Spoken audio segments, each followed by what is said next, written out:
Guys இங்கே பார்த்தீங்கன்னா இவங்க 4 பேத்துக்குள்ள ஒரு கிரேஸியான போட்டி நடக்குது. என்னன்னு பார்த்தீங்கன்னா ஃபஸ்ட்டு ஸ்குவிட் கேம் டால் வந்து ஒருத்தனை கூப்பிடுது. அவனும் போய் முன்னாடி போய் நிற்கிறான். அப்படியே ஒரு வெள்ளை டால் வந்து அவன் முன்னாடி வந்து நிற்கிது. அவனையும் அவனுக்கு எந்த கலர் கொடுக்குறான்ட்டு சூஸ் பண்ணி கொடுத்துட்றான். அதுவும் கரெக்டாக இருந்துடுது.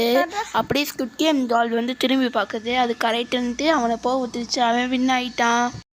நெக்ஸ்ட்டு வந்து ஒரு தாத்தா போகிறாரு. அந்த தாத்தாவுக்கிட்டேயும் அதே மாதிரி ஒரு வெள்ளை டால் வருது.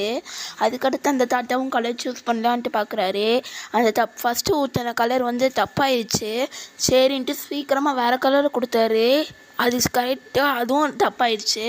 அதாவது ஸ்குவிட் கேம் டால் அவனை அவுட் பண்ணிடுது. அதுக்கடுத்து இன்னொரு ஆள் வராங்க.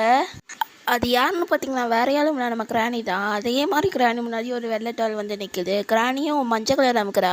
மஞ்சள் கலர் கரெக்டாக இருக்கான்னு பார்த்தா அதுவும் தப்பு. ஸ்குவிட் கேம் திரும்புறவங்களையும் வேறு கலர் அமைக்க பார்க்குறா, பிங்க் கலர். அதுவும் தப்பாயிருச்சு. அதுக்கப்புறம் கிராணிக்கு என்ன பண்ணுறதே தெரிலங்க. கிராணியும் அவுட் ஆகிட்டாங்க.